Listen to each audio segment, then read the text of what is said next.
Iran सिर्फ युद्ध ही नहीं जीत रहा है बल्कि वो कूटनीति में भी अमेरिका को मात दे रहा है। और सोचिए, इस युद्ध में अगर सबसे ज्यादा कोई शिकार है तो वो भारत। आपकी गाड़ी और के साथ सरकार प्रयोग कर रही है। आपके कार और बाइक में अगर आप पेट्रोल लेते हैं तो उसमें इथेनॉल मिलाया जा रहा है और इथेनॉल से आपकी इंजन खराब होगा या नहीं होगा, एवरेज गिरता है या नहीं गिरता है, क्या इथेनॉल की वजह से पॉल्यूशन बढ़ता है कि नहीं बढ़ता है, ये सब नतीजे 1 साल बाद रिसर्च में पता चलेंगे। ये सरकार ने सुप्रीम कोर्ट में कहा है। आप सोचिए, अगर इथेनॉल इतना ही लाभकारी होता तो दुनिया के सारे देश जो पेट्रोल पर चलते हैं वो इथेनॉल पर नहीं चलते हैं। और दुनिया भर में तेल सस्ता हो रहा है। श्रीलंका में सस्ता हो गया, पाकिस्तान में सस्ता हो गया।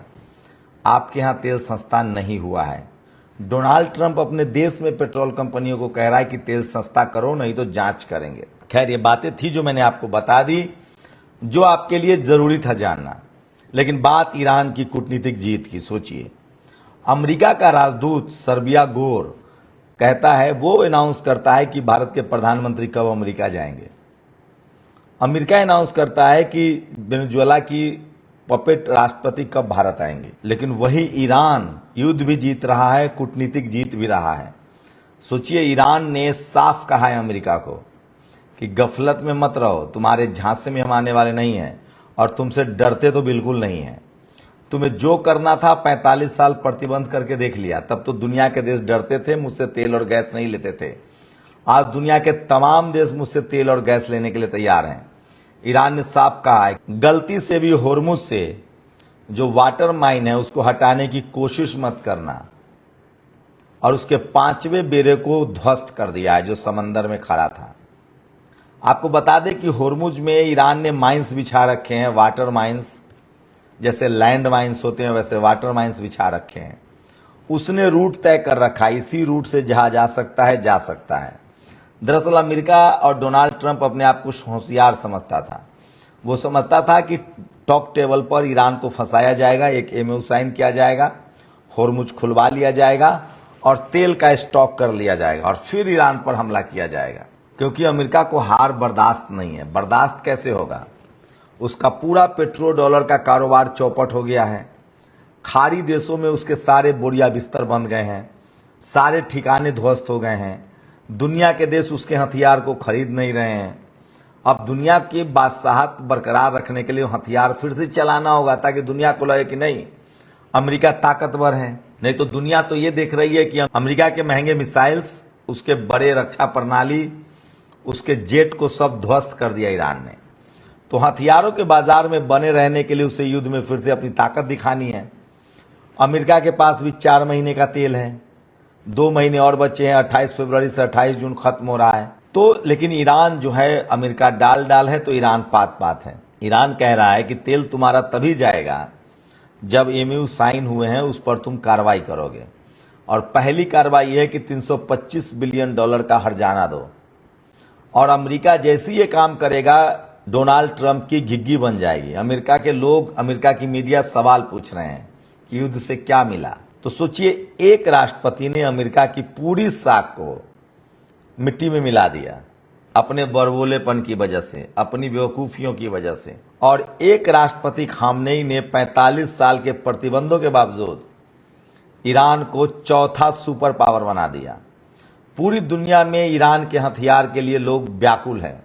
सारा देश अब सस्ता ड्रोन और मिसाइल खरीदना चाहता है कि भाई, जिस देश ने अमेरिका के छक्के छुड़ा दिए, 50 से ज्यादा जेट गिरा दिए हैं, उसमें भी F-35 और स्प्लिट 2 बॉम्बर, हम वो जेट क्यों खरीदें?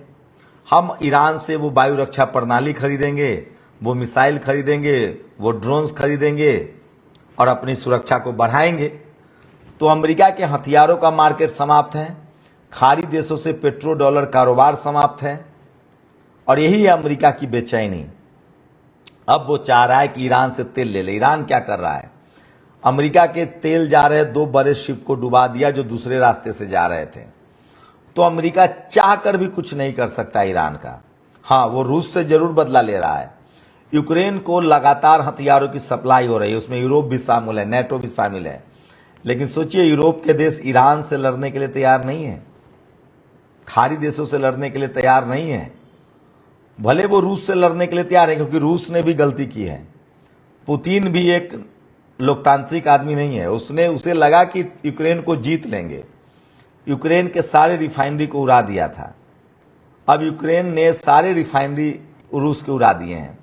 पुतिन कह रहा है कि हम खतरे में हैं, हमारा देश टूट सकता है, और चीन मजा ले रहा है। सोचिए, वो ईरान को भी हथियार बेच रहा है, रूस को भी हथियार बेच रहा है, क्योंकि उसने खर्च किए हैं। और ईरान की खास बात है कि उसकी अपनी वायु रक्षा प्रणाली बहुत मजबूत है। उसने भी अपना इन्वेंशन किया है, विज्ञान पर खर्च किया है। उससे अच्छा तो नॉर्थ कोरिया है। नॉर्थ कोरिया ने सिर्फ मिसाइल बनाए हैं, अपनी टेक्नोलॉजी को डेवलप किया है, विज्ञान को। वहां अंधविश्वास और कर्मकांड नहीं है। और क्या मजाल है कि कोई नॉर्थ कोरिया को टच कर दे, उसके पास इंटरकॉन्टिनेंटल भी मिसाइल है। तो पुतिन भी जो यूक्रेन युद्ध में फंसा हुआ है, और समझिए ईरान युद्ध में अमेरिका फंसा हुआ है, चीन जो है वो मजे ले रहा है, दुनिया भर के देशों को हथियार बेच रहा है। अब दुनिया भर में तमाम देशों को विज्ञान पर काम करना होगा, मिसाइल्स पर काम करना होगा, ड्रोन्स पर काम करना होगा, एआई पर काम करना होगा, वही देश मजबूत होगा।